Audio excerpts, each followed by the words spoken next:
Com todo respeito, senhor deputado, o senhor contribuiu muito para que essa CPI se tornasse uma grande pizza.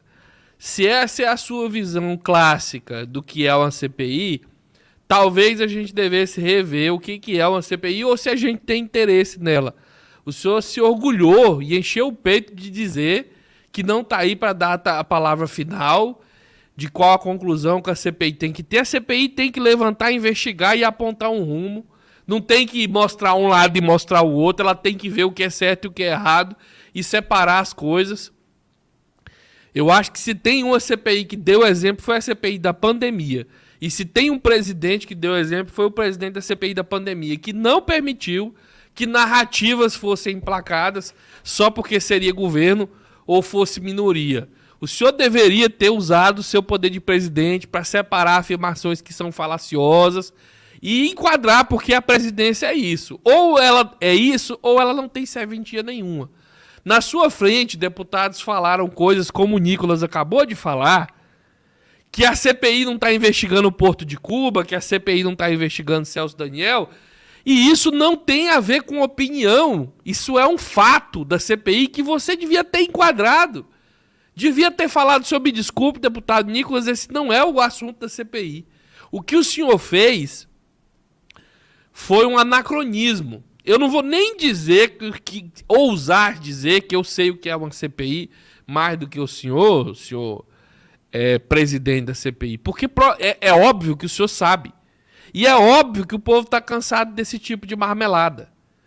O que o senhor fez, no contexto da informação, foi repetir o erro que vinha sendo feito pela imprensa há muitos anos e que a imprensa já começou a corrigir. A imprensa entrava nos assuntos com certa alegada neutralidade, expondo um lado e um outro. Quando isso funcionava? Funcionava. Numa época onde se havia a premissa de que pelo menos as pessoas iam tentar fingir falar a verdade. Mas nas épocas de bolsonarismo e de extremismo de direita, percebeu-se que esse espaço estava sendo usado para veicular mentiras, conspiracionismos e narrativas. Quadros como o do Porta dos Fundos maravilhosamente abordam essa situação de forma satírica, apontando que isso é um erro.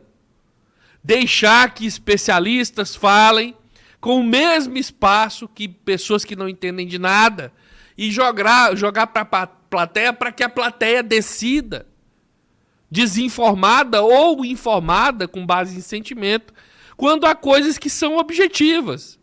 Não tem que ter relação com preferência. A verdade ela não é sempre relativa, não. A verdade ela pode ser objetivada. E o senhor, como presidente, deixou esse momento passar em todas, não vou falar em muitas, em todas as vezes. O senhor foi neutrão.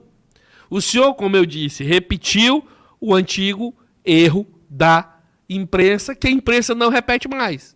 Quer dizer, a Globo não faz mais. Algumas mídias e alguns programas já não fazem mais. O senhor está repetindo quadros como o Grande Debate, né, o Pingos nos Is.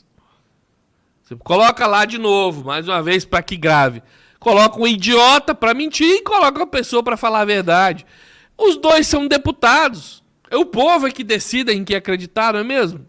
Se o senhor não vai ajudar as pessoas a entenderem o que é certo e o que é errado, então seria melhor que não houvesse esse espaço para veicular a dúvida. Não, o senhor como presidente teria condição sim de falar, olha, pelo menos em casos como esse do Nicolas, isso não é o escopo da CPI. O senhor está tergiversando, o senhor está enrolando, o senhor está fazendo aqui palanque.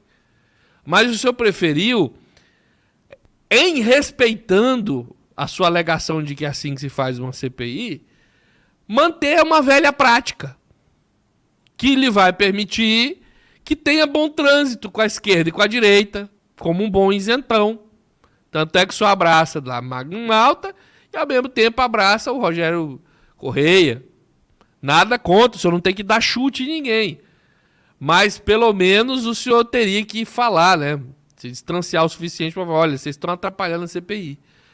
Teve várias oportunidades para expulsar Abílio Brunin.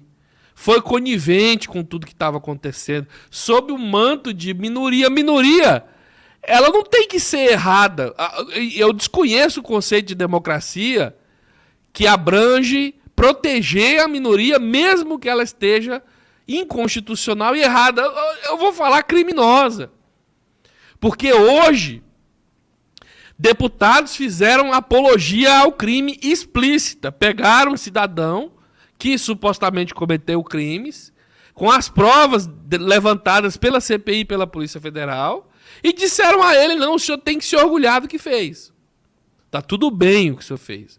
Eu pergunto mais uma vez, se ele tivesse estuprado uma criança, e lá tivesse os deputados falando: tudo bem, é isso aí mesmo que o senhor fez, o senhor teria coragem de deixar passar?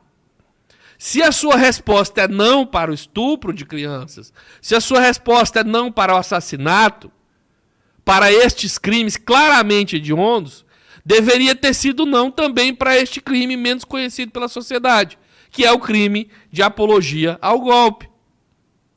E eu não precisei ficar 2 meses ensaiando o meu discurso para poder ver esses erros que o senhor cometeu, como o seu discurso provavelmente foi ensaiado. Então o senhor me desculpa, o senhor foi um belo de um passa-pano, na minha humilde opinião, tá? Então é isso que eu tinha para dizer. Quem concorda, concorda, quem discorda, manifeste a sua discordância, né? Então, se você gosta do nosso trabalho, se inscreva no canal, compartilhe o vídeo nas suas redes sociais, senta o dedo no like. Tudo isso ajuda muito no trabalho que a gente faz. A CPI da pandemia retorna, muito provavelmente já com a leitura do relatório final pela senadora Elisiane Gama, daqui para o dia 20 e tantos. Eu não sei corretamente a data, mas a gente vai deixar embaixo no comentário fixado.